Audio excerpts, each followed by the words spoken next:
Welcome to star 9 news. Tirupati జిల్లా గూడూరు జాతీయ రహదారి సమీపంలో ఏర్పాటైన ఆదిశంకర ఇంజనీరింగ్ కాలేజ్ యాజమాన్యం తమ కళాశాలకు అనుకూలంగా జాతీయ రహదారి పక్కన కోట్ల రూపాయల విలువ చేసే ప్రభుత్వ భూమిలో దర్జాగా ఆక్రమించి ఏకంగా సీసీ రోడ్డు వేశారు. ఇంత జరుగుతున్న ఆ రోడ్డు నిర్మాణం పూర్తయ్యే వరకు సంబంధిత అధికారులు ఆ వైపు కన్నెత్తి కూడా చూడకుండా తమకేమీ తెలియదు అన్నట్లు వ్యవహరించడం పట్ల పలువురు ఆగ్రహం వ్యక్తం చేస్తున్నారు. ప్రభుత్వ భూముల్లో ఎటువంటి ఆక్రమణలు గాని శాశ్వత నిర్మాణాలు గాని చేపట్టిన చర్యలు తీసుకోవాల్సిన అధికారులు అక్రమార్కులకు పరోక్షంగా సహకరిస్తూ మిన్నకుంటున్నారని విమర్శలు వినిపిస్తున్నాయి. గతంలో కూడా ఇదే విధంగా అప్పటి కొందరు అధికారుల సహకారంతో రెవెన్యూ ఇరిగేషన్ స్థలాలను ఆదిశంకర ఇంజనీరింగ్ కాలేజ్ సముదాయంలో కల్పేసుకుని ఆక్రమించేశారని ఆరోపణలు కూడా వినిపించాయి. అదే చందాన నేడు మరోసారి ప్రభుత్వ భూమిలో సీసీ రోడ్డు వ్యవహారం ఆదిశంకర కాలేజ్ యాజమాన్యం బరి తెగింపుకు నిదర్శనంగా నిలుస్తుందని గుసగుసలు వినిపిస్తున్నాయి.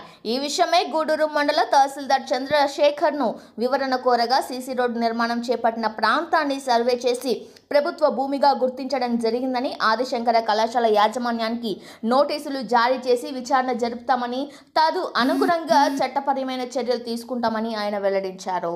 గ్రామస్తులు విలేకరులు వీళ్ళు చెప్పిన కంప్లైంట్ మేరకు గూడూరు మండలంలో తూర్పు గూడూరు సర్వే నెంబరు సంబంధించి 979లో 1, 981 అండ్ 979 సర్వే నెంబర్లో సుమారుగా ఒక 44 సెంట్లు గవర్నమెంట్ ల్యాండ్ ఆదిశంకర కాలేజ్ వాళ్ళు వాళ్ళ కాలేజ్కి వెళ్ళటానికి సిమెంట్ రోడ్డు వేసుకున్నారు. దాని మీద మేము సర్వే చేయించాము.